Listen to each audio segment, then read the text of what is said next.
Naam, yaliyokuwa ni kangaja huenda akaja hatimaye yamekuja. Hapa tuko ndani ya Tians Grill and Nyama Choma, ikiwa ni hoteli ambayo kwamba inakupa taswira nzuri, inakupa nafasi nzuri ya kufurahia kula na hata kunywa. Tians Grill and Nyama Choma ni mojawapo ya mahoteli hapa mjini Nakuru ambayo yanakupa chakula kizuri, chakula tamu tena sana. Hapa ni NLS 254. Jina langu ni MC Raha, kijana handsome mwenye dimple moja. Leo hii nitakuwa nazungumzia maswala ya damu. Vipi, nani anahitajika kutoa damu? Faida za utoaji wa damu ni zipi? Nani wanahitaji damu? Leo nikiwa na mgeni wangu, si mwingine ni bwana Mark Masai, lakini tunamuita Mark Masai, atatueleza jina lake kamili na tutakuwa tunazungumzia maswala mengi kuhusiana na shughuli nzima ya damu. Ikikumbukwa kwamba tumeingia mwezi wa Februari, mwezi wa wapendanao, ila taswira inabadilika kwa wale ambao wanapenda sana kuwaokoa au kuokoa uhai wa wengine huko nje. Kuna watu ambao wanahitaji damu na hayo ndio mapenzi kamili. Tians Grill and Nyama Choma, tuko na branches kama vile pale 58 section 58 tuko na branch pale White House, na pia vile ukielekea pale Kiti tuko na branch nyingine. Ukija pale maeneo ya Mawanga tuko na branch ya Tians Grill and Nyama Choma. Hapa tuko ndani ya Tians Grill and Nyama Choma, Nakuru Town CBD, ikiwa ni kwenye barabara ya kuelekea sokoni, inajulikana kama Mosque Road, karibu au opposite na Unitas Sacco. Karibu sana bwana Mark Masai. Asante sana. Nipe jina lako sasa kamili. Jina langu kamili ni Mark Kinyo.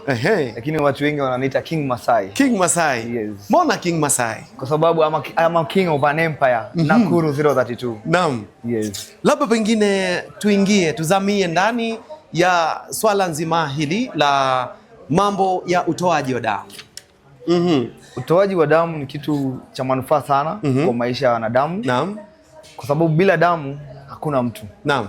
Damu ndio itafanya upumue, damu ndio itafanya unakuwa na good health. Naam. Na ukiwa good blood, you are good to live. Ndio maana tunaitwa binadamu. Exactly. Ndio maana yake. Asante. Sasa labda pengine uniambie, nina maswali mengi tu ya kuzungumza na wewe, na hususan ili iwafikie wale watu ambao hawajapata habari hii ya blood donation. Who is eligible to donate blood? Nani anafaa kutoa damu? Asante sana kwa kunialika hapa. Tuongelee masuala ya damu. Najua leo maswali yote watu wamekuwa wakiuliza, leo niko hapa kujibu. Naam. Nani anaweza toa damu? Mtu yote anaweza, akona miaka 16 mpaka 95. From 16 to 95 years. 16 to 65 years. To 65 years. Hiyo ndio qualification ya kwanza, 16 years to 65 years. Qualification ya pili ni ukuwe na 50 kgs and above. Qualification ya tatu, ukuwe in good health. Nikimaanisha good health ni kumaanisha ukuwe una magonjwa kama ya BP, pressure, ukuwe hauna hayo. Qualification ambayo ni ya mwisho, lazima ukuwe na enough blood ambayo utapimwa wakati unakuja kudonate damu. Yeah. Enough blood. Yes. Utajuaje una enough blood? Huwa unapimwa hapo kwa donation site. Naam. Aha. Labda pengine nikizamia hapo kwa maswali. How much blood can I donate? Yaani mimi nina uwezo wa kutoa damu kiasi gani? Mwanadamu wa kawaida mwenye tumesema ni 16 to 65 years, anatoa pint moja. One pint per donation ambayo ni 450 ml. Na hiyo kwa wanaume unatoa after 3 months. Kwa wanawake unatoa after 4 months. So every 3 months kama wewe ni mwanaume unafaa donate damu. Kama wewe ni mwanamke unafaa donate damu after every 4 months. Yeah. Naam. Labda pengine kunaongezwa muda wa mwezi mmoja zaidi kwa akina dada au kwa wanawake, kwa sababu kuna zile kuna ule wakati ambao wanatokwa tuna damu, yani healthy.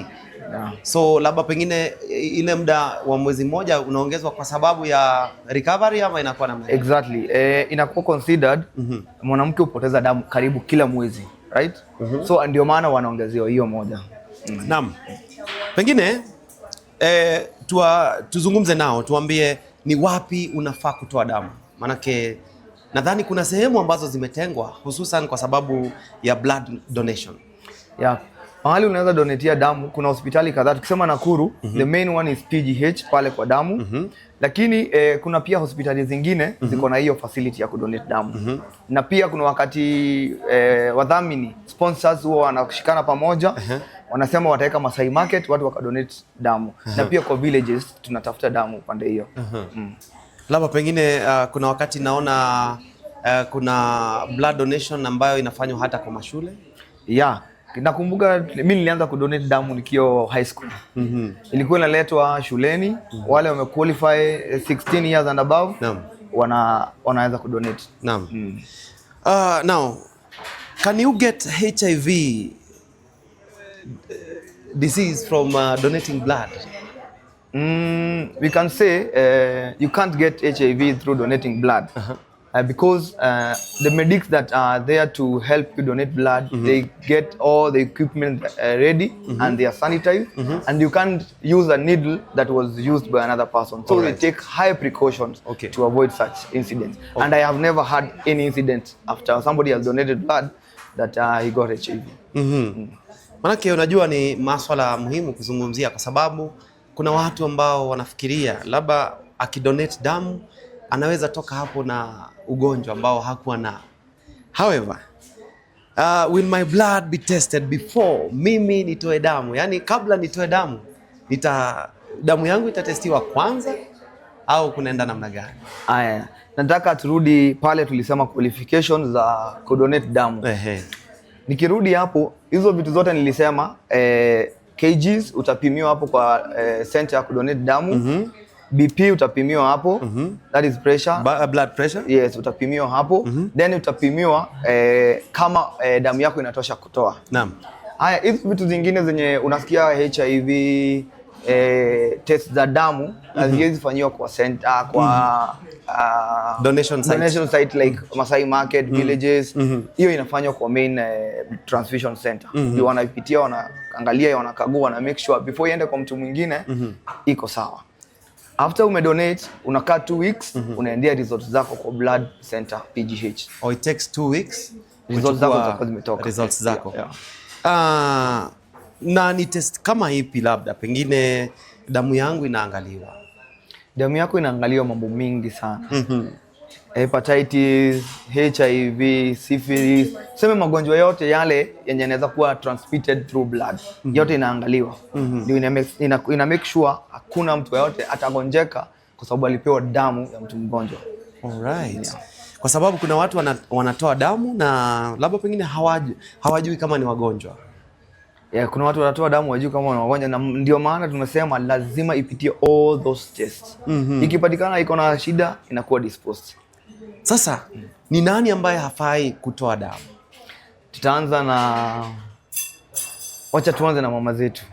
Mtu yote mwenye ni mjamzito, mtu yote ananyonyesha, yule ako kwa hedhi, hafai kudonate damu. Tukirudi tena sasa tukuje generally. Mtu yote ako na magonjwa kama ya hepatitis, sukari, pressure, hafai kudonate damu. And any other person who is under 16 years old or above 65 hafai kudonate damu. Unaona hapo niko cautious. Yes. Sababu nakumbuka ulisema from 16 to 65 years. Yes. However, kuna labda pengine kuna mtu ambaye umesema watu wa pressure. Ni pressure kiasi gani ama anyone ambaye ako na pressure hafai kabisa? Kama unakuga na ugonjwa wa pressure ufai kabisa kudonate damu. Saa zingine wewe unaweza kuja kudonate damu, umetembea pressure yako imepanda juu, itapimwa alafu relax, itashuka. Yule mtu mwenye ni normal itashuka bila kumeza dawa. Sasa utaenda sasa utadonate. Lakini kama uko na ugonjwa wa pressure, huwa tuna advise don't donate blood. Labda pengine uniambie what infections can be transmitted by blood? Ni magonjwa kama yapi ambayo yanaweza yakasambazwa kupitia kwa damu? Magonjwa mengi yanaweza sambazwa kupitia kwa damu, lakini si through blood transfusion, kwa sababu we take a lot of precautions. Tests zote lazima zifanywe.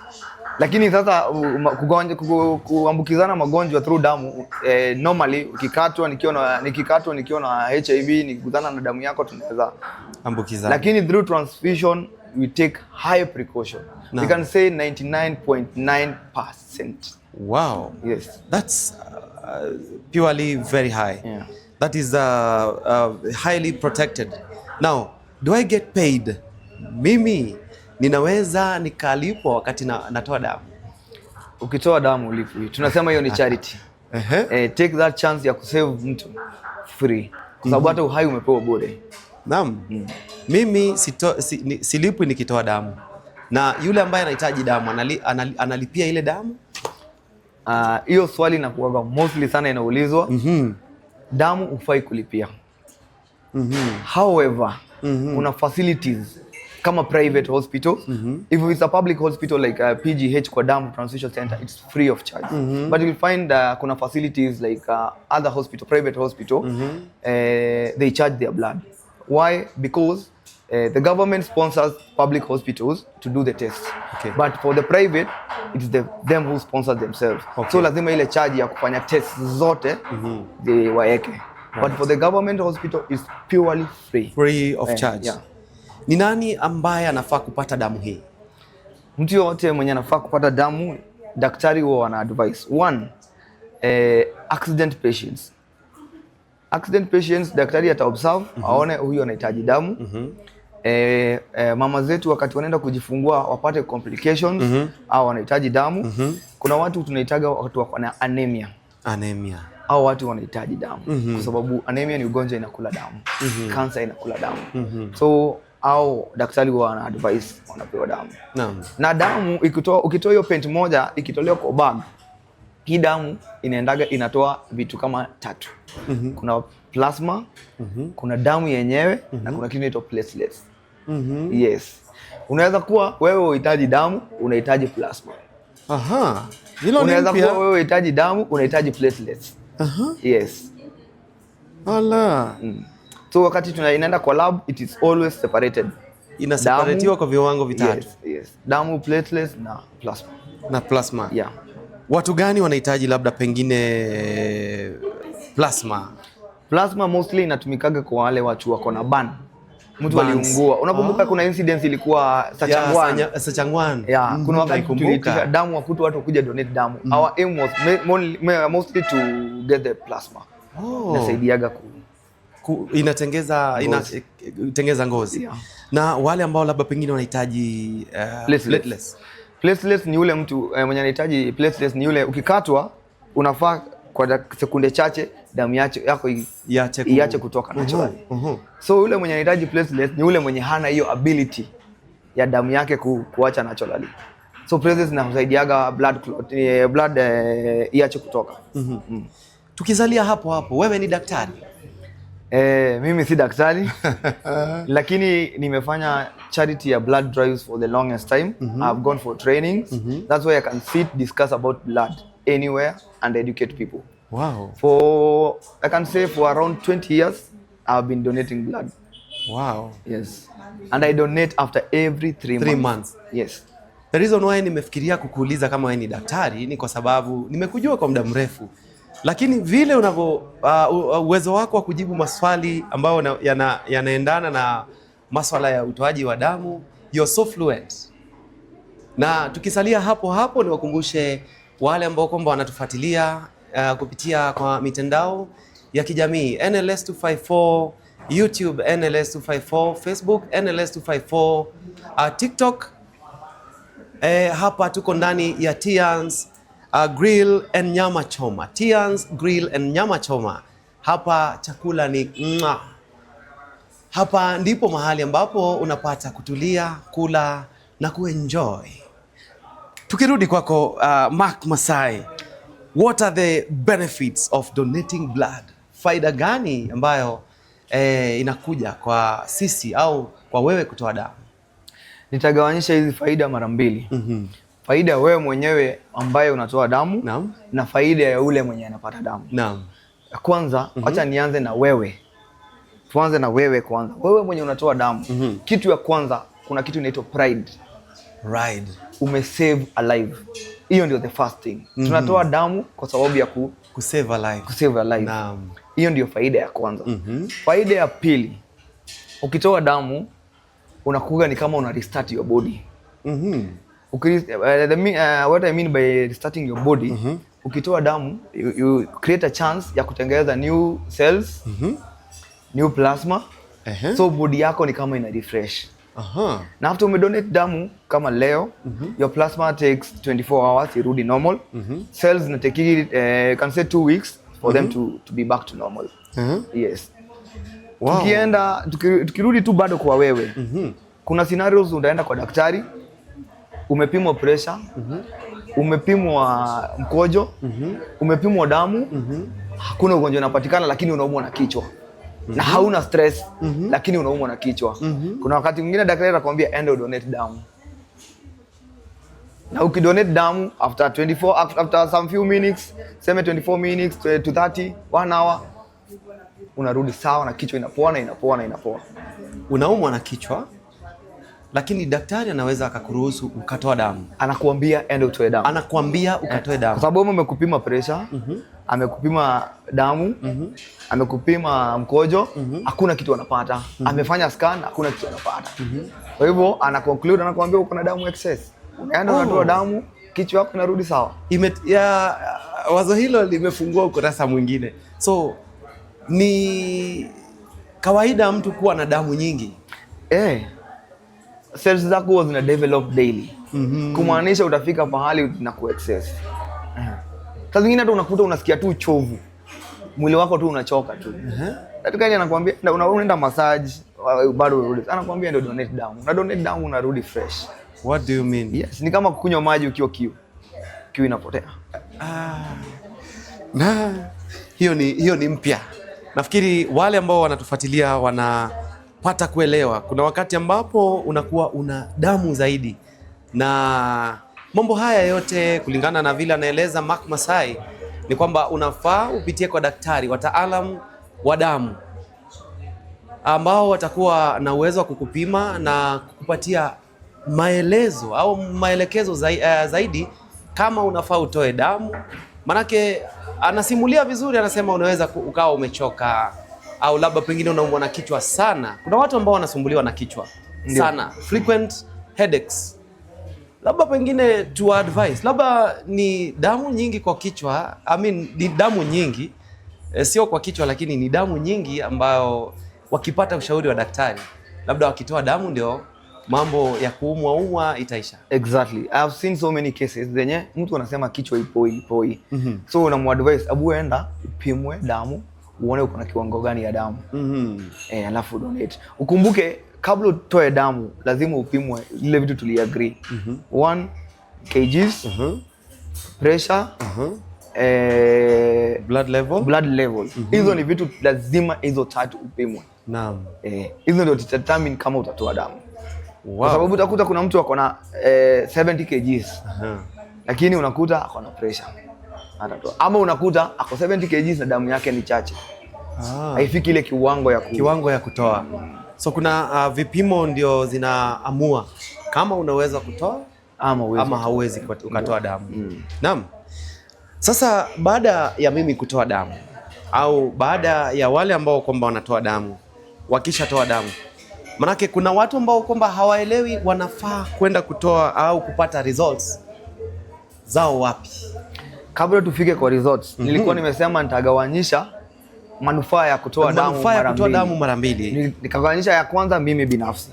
Ya pili ni yule mgonjwa mwenye unapatia damu. Utakuwa umemsaidia kurudi uhai. Kama ni baba ya mtu atarudi sawa, aende kutafutia watoto wake. Kwa hivyo utakuwa umetolea mtu mmoja damu, lakini utakuwa umesave familia nzima. Exactly. Manufaa ya watu kutolea wale wanapatiwa ni kurudi tu healthy. Okay. Yes. So hiyo ndio faida ya yule mtu ambaye anahitaji damu. Exactly. Baada ya kutoa damu, wapi tunapata results? Exactly. A very good question. Kwenye unatolea damu, acha nipeane example mara mbili. Ukitolea kwa hospitali pale PGH, hapo ndio utaendea results after 2 weeks. Ukitolea kwa markets wakati wanaweka campaigns za kutoa damu, bado pale June ndio utaendea results. Pale PGH. Na ni clarify hivi, nikidonate damu hata nitume mamangu aendee results, hawezi patiwa. Your results are private and confidential. Yes. Umelijibu swali langu ambalo nilikuwa nataka kuuliza. Umeliweka sawa. Maanake nilikuwa nafikiria labda wewe ni rafiki yangu. Nini hatari? Kwa sababu hata mama yako si kadi tu, anapewa kadi anakuletea. Kwa sababu results za damu zinaweza kuwa zimetoka, umepatikana na hepatitis, umepatikana pengine na ukimwi. Kuna kitu inaitagwa patient privacy. Inaweza kuwa mimi ni ndugu yako kabisa wa damu, lakini patient privacy it's only given to somebody that you have written next of kin. Unakumbuka wale wakati ukienda kudonate damu unapewa form? Kuna fomu ambayo iko na maswali mengi ya ku ascertain wewe uko eligible kutoa damu. Na kwa ile form ukishajaza jina yako ya kwanza, pale chini unakuwa umeandika next of kin. Next of kin, mimi huandika mke wangu. Next of kin, huyo ndio peke yake anaweza akaendea kadi yako, anaweza endea result yako, huyo peke yake. Naam. Unajua, na saa zingine, acha nikukate pole, saa zingine watabidi wamekupigia simu kama yuko karibu, unajua huyu ndio next of kin, wana confirm na ile sema tumpatie, but mtu mwingine hauwezi. Ni kama results za hospitali. Results za hospitali ukipeleka mtu, daktari hawezi kukwambia wewe, anaambia next of kin. Hata ukikuja ukimwambia mimi ni ndugu yangu, atapenia next. Kama next of kin aliandika jirani yako, si wewe, jirani ndiye atapewa results. Wow. So we are very very strict on that. Wow. Patients privacy. So patients are safeguarded their privacy. Yes. Now labda pengine lile ambalo lilikuwa linachipukia ni kwamba unajua watu wakisikia mahali ambapo wanaandika next of kin, kile ambacho kinakuja akilini next of kin labda pengine ni kifa, kuna hatari ya kufa baada ya kutoa damu, ama ni jambo la kawaida tu? Aya, kwa nini huwa tunaandika next of kin? Jambo la kwanza ni hili. Saa zingine unaweza kuwa ulidonate. Tumesema lazima damu ipitishwe kwa process ya kufanywa ku make sure hakuna magonjwa. Kwa hiyo process upatikane uko na ukimwi. Upatikani kwa simu, next of kin ndio atapigiwa aambiwe tunatafuta so and so akujie results zake. The reason tunafanya hivyo ni kwa sababu the moment mtu amepatikana kwa ugonjwa wa ukimwi, lazima counseling ianze immediately. So ukipatikana hivyo next of kin, upatikani kwa simu, next of kin anapigiwa na kuambia, anaambiwa akujie results. Na most of the time huwa unaambiwa kuja na huyo next of kin because of kukukam. So ukipatikana hivyo, we have a counseling hall. Unaingia hapo, unaelezewa, kutoka hapo unalipa hiyo next process ya kuchukua dawa na kuanza maisha, kuanza matibabu. Matibabu. Manake ni dhahiri kwamba hata baada ya kupata ukimwi sio lazima ufe. Tulisema ukimwi ni ugonjwa tu kama kawaida, ukule vizuri, upige tizi na umeze dawa. Na ujikubali. Kitu ya kwanza ni kujikubali. Ukishakubali iko, meza dawa, kula vizuri, piga tizi, utaishi maisha normal. We have somebody amekaa almost 30 years nayo na hata uwezi jua. Naam. Kwa sababu siku hizi kuna dawa. Naam. Kuna watu ambao wanabugia, wale ambao wanakunywa mvinyo sana. Wao na mvinyo ni kama chanda na pete, hawaachani. Na mtu huyu wako kati ya miaka 16 na 65 na ana uwezo wa kutoa damu, angependa kutoa damu. Huyu tumwambieje? Pale tulisema wakati unaenda kudonate damu kuna assessors.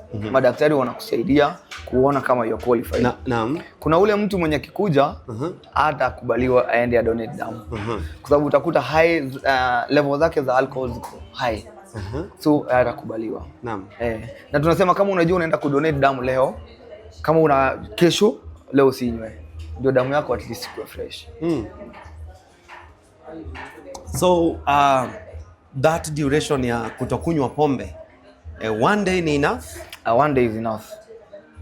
Because even 12 hours is enough, but we usually advise if you know you are going to donate, please don't. Please don't. Na chakula kipi ambacho ninafaa nile within that period? Najua labda pengine naenda kudonate damu on Saturday. Leo ni Jumatatu. Katika wiki hiyo ni chakula kipi? Is there a special meal ambayo nafaa kuwa natumia ambayo itachangia pia kuongeza damu? Huwa tunasema kula your normal meals. Hiyo wakati unakuja kudonate damu, make sure before you donate damu, in the last 6 hours you had eaten, you make sure you had eaten something. Yes.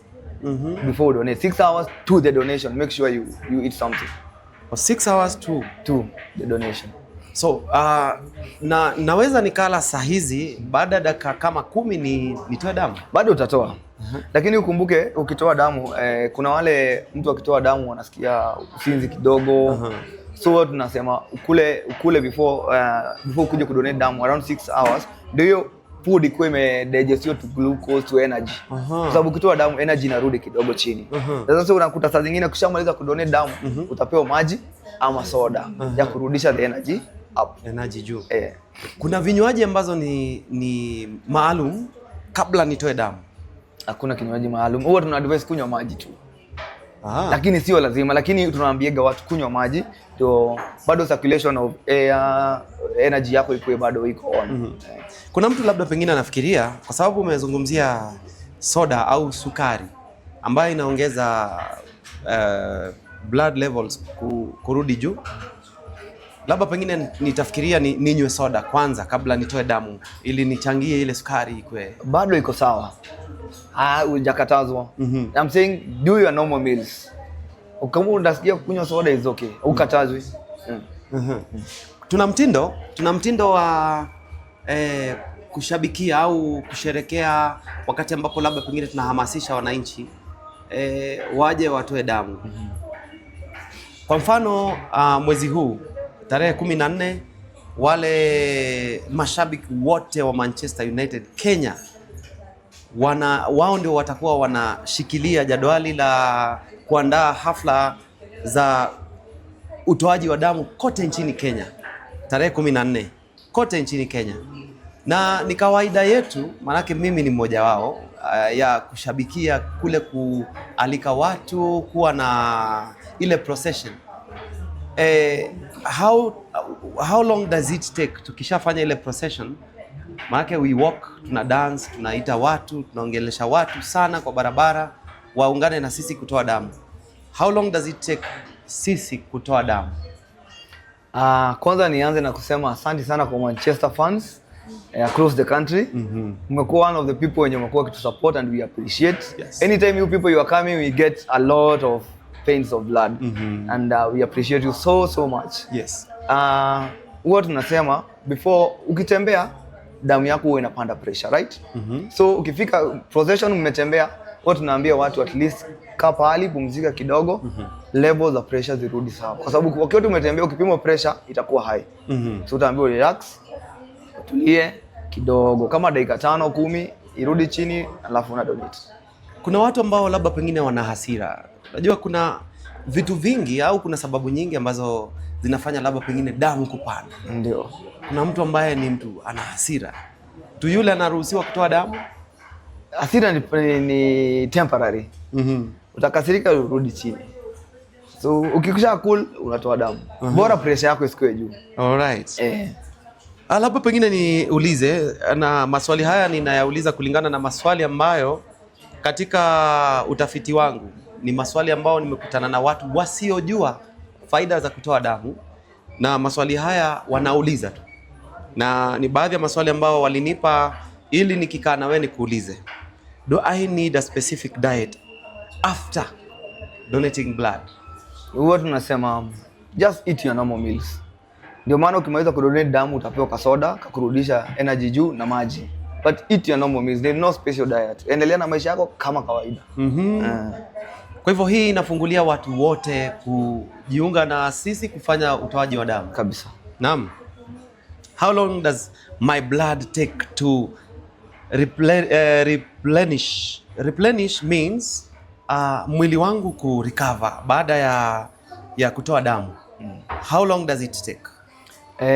Hapo awali nilimention kuhusu plasma na cells. Plasma takes 24 hours to be back to normal. The cells takes 2 to 3 weeks to be back to normal. Naam. But during this period you will not feel anything. You will not feel anything. Tulisema ukidonate damu ni kureboot your body. Yes. So hiyo period ya cells kutengenezwa mpya, cells kutengenezwa upya, you are rebuilding your body. Now you will not notice. But kama ulikuwa na ugonjwa kama hiyo kuchoka kichwa, you will notice instant relief. Imeenda. Instant relief. Naam. Kuna watu wanauliza pengine kutoa damu kuna uchungu. Maana unajua wakati tunatoa damu kule kudungwa ile hiyo session ya kutoa damu. Na watu wanataka sana kujua. Labda pengine mimi nikizungumzia. Mimi na wewe ni tofauti. Natoa damu lakini wewe ni champion wa kutoa damu. Ukitoa damu hakuna uchungu, lakini kuna wale watu wanakuwa na phobia ya shindano. Utakuta ni mtu mzima lakini akona phobia ya shindano. Unakuta kuna mwingine unaenda kudunga, pressure inapanda. So huwa tunajaribu kuwa cancel, tunaongelesha na relax, haina uchungu. Na baada mtu akishatoa, funny thing about blood donation, ukishatoa mara moja utasikia kwenda kutoa tena, kwa sababu akili yako inakuambia na nafsi yako inakuambia umefanya kitu cha maana, umeenda kuokoa mtu. So utataka kuja tena kuokoa mtu mwingine. So ukishatoa haina uchungu kabisa. Umefanya hivi nikakumbuka uko na tattoo. Na wewe ni blood donor champion. Wale ambao wako na tattoo wanaruhusiwa kutoa damu ama mahusiano ya tattoo na utoaji wa damu inakwenda vipi? Yes. Ukiwa na tattoo unaruhusiwa kutoa damu. Wacha nianzie hapo. Lakini tattoo lazima ikuwe imemaliza miezi 3. 3 months. 3 months. Why? Because wakati 3 months, because when you go to a tattoo place, hata kama wanatumia shindano, kuna ugonjwa zingine utazianza kuzigundua after 1 month ama 2 months, kama infections haitatokea immediately. So alafu pia kuna hizo rangi inakuwa imedissolve within the 3 months. 3 months. Yes. So lazima tattoo ikuwe not less than 3 months. Huwezi toa ikiwa fresh. Wow. Not less than 3 months. Kama uko na tattoo, kwa sababu ya the time ambayo the infection ina take place kujulikana ni infections aina gani. Na nikirudi nyuma nilikuambia tukianza kuna form ya kujaza haya maswali yote. Tattoo pia iko pale. Nimekumbuka. Tattoo, piercing, wale wanapotoboa vipuli lazima uwe umaliza 3 months. Kumbuka pia ukiweza pata umeenda kutobolewa masikio na ikue zile earring unavaa, kuna mtu mwingine alikuwa ametumia ziko na infection ya HIV. HIV ndio ionekane kwa system, lazima uwe umaliza miezi ngapi? Miezi 3. Exactly. So that is one of the causes. Generally, lazima uwe umaliza miezi 3 ndio uweze kudonate. Wow. Kuna aina tofauti za blood groups. Hizi ni baadhi ya maswali haya ni baadhi ya maswali ambayo wakati mwingi huwa tunaulizana. Na unakuta unahitaji damu. Lakini mwanzo haujui ni blood group ipi ambayo wewe uko. Si ndio? Labda pengine kabla usimulie kuhusiana na the different types of blood group, niwakumbushe tu kwamba tuko ndani ya Tian's Grill and Nyama Choma, na nikizungumzia Tian's Grill and Nyama Choma, tuko na branches ambazo ziko hapa Nakuru, section 58. Hiyo ni barabara ya kutoka Nakuru kuelekea Nairobi. Hapo section 58 tuko na Tian's Grill and Nyama Choma. Ukielekea upande wa Nyahururu tuko na White House hapa chini hapa White House tuko na Tian's Grill and Nyama Choma. Ukipanda kidogo pale Kiti tuko na nyingine. Ukielekea mbele kabisa pale Mawanga tuko na Tian's Grill and Nyama Choma, na hii ambayo kwamba leo tunafanyia program hii ya masuala ya utoaji wa damu na faida zake inajulikana kama Tian's Grill and Nyama Choma, Nakuru Town CBD. Blood group types. Umetaja Tian's ya White House, nikakumbuka hapo ndio mimi kula nyama choma. Hapo ndio unakula nyama. Yes. Sasa turudi kwa blood types. Tuko na blood types aina 8. 8 types. 8 types. Lakini nitazigawanyisha categories. Tuko na O, tuko na A, tuko na B na tuko na AB. AB. Yes. Tuanze O. O iko O positive na O negative. A iko A positive na A negative. B iko B positive na B negative. AB iko na AB positive na AB negative. Tumeelewana? Na hii positive wacha nifafanue kwa sababu unajua watu wanajua mtu akisema ako positive ni kumaanisha ni mgonjwa wa kitu. Hii positive si ugonjwa. Ni category tu. Manake unajua when I'm HIV positive, when I'm nikiwa na ugonjwa wote huwa inatoka ni positive. Yes. Any type of illness. Yes. Daktari anaandika ni positive. Yes. So si ugonjwa, it's just a category. Oh, iko categorized na negative na positive. Why negative? You can say they are called rhesus factors. Rhesus factors. Yes, ukikumbuka kuna wakati ulikuwa unasoma biology. Yeah, about rhesus factors. Yeah, sure. Labda sababu yangu ya kuchimba na kufikia sana kwa sababu kuna watu wengi ambao labda pengine hawakufika kiwango cha kuisoma biology. Ndio maana najaribu ili wale ambao kwamba kama sisi tunaishi mitaa ya chini. Manake unakuta tuko bondeni, tuko Kivumbini kule, Flamingo, Enda Ronda, kule mitaa ya chini. Wengi wetu unakuta hatuna ule uelewa sana wa mambo kama haya ya damu. Na ni vizuri tukichimba au tukifikia ndani kuelewa the difference between positive and negative when it comes to blood.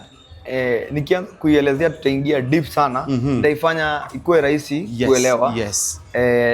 Tuanze na O negative. O negative, huyu mtu anaweza patia damu mtu yeyote.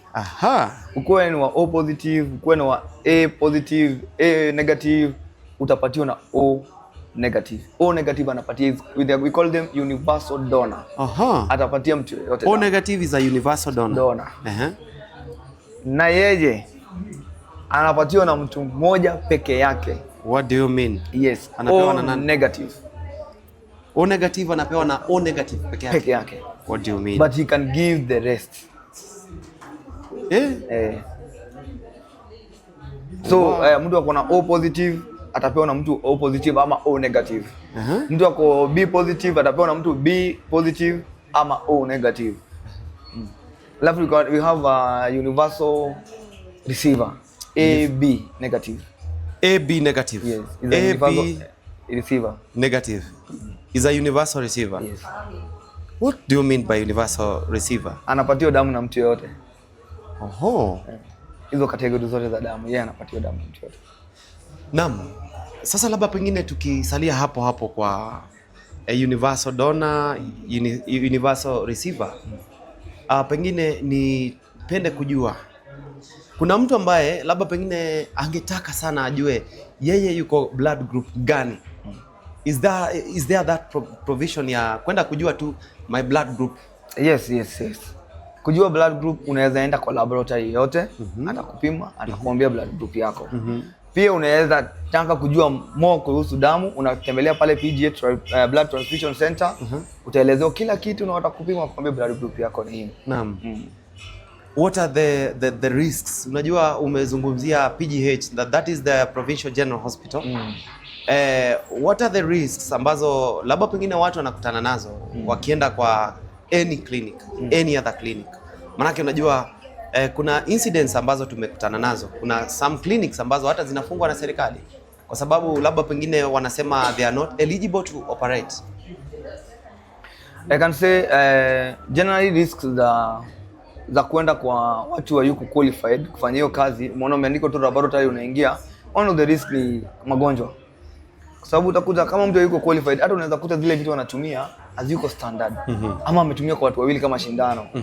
Mtu mmoja akiwa ni mgonjwa atakuletea ugonjwa. But we usually advise go to government facilities, majorly like PGH, blood transfusion center, PGH, because there you are going to get people who are trained specifically about blood.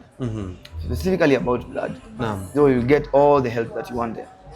Kuna mtu ako mahali labda pengine